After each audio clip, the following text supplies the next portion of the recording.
Well, now to nuclear fears on the rise again after Russian President Vladimir Putin announced he is planning to store some tactical nuclear weapons in Belarus, which is a Russian ally.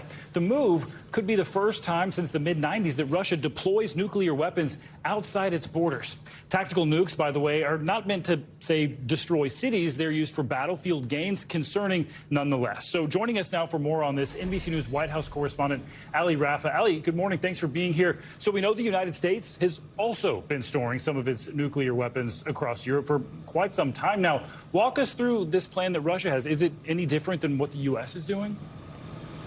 Yeah, guys, good morning. Well, since the mid-1990s, it's really been a point of pride for Russia to, as you mentioned, only store its nukes within its borders. And now you're seeing President Putin essentially justify this decision by saying it's okay that we do it because the United States also does it. And yes, that's true. The U.S. actually stores around 100 nuclear warheads around 5 different NATO countries across Europe.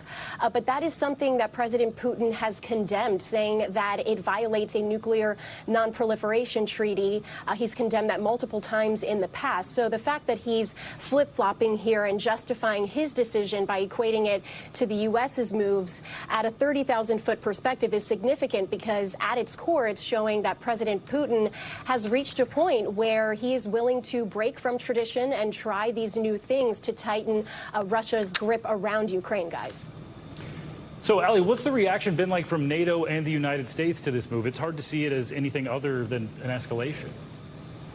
Yeah, NATO responded to this this weekend, calling it, quote, dangerous and irresponsible. That's something that Ukrainian officials also echoed throughout the weekend, one of them likening this to scare tactics.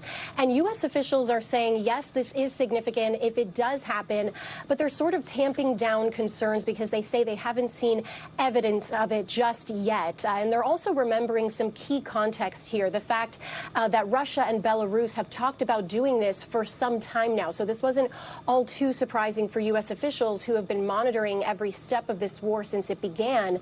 One of those officials is National Security Council spokesperson John Kirby, who reacted to this move yesterday. Listen here.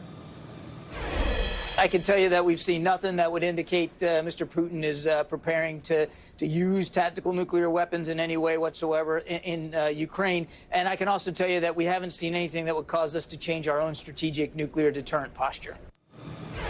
So the U.S. not changing its nuclear posture for now, but it's well aware of the significance this could potentially have, especially on the 3 NATO countries that border Belarus.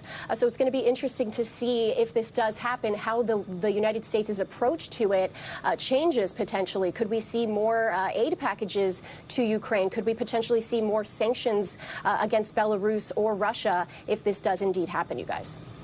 Yet another development to watch. All right, Allie Raffa, thank you. Thanks for watching our YouTube channel. Follow today's top stories and breaking news by downloading the NBC News app.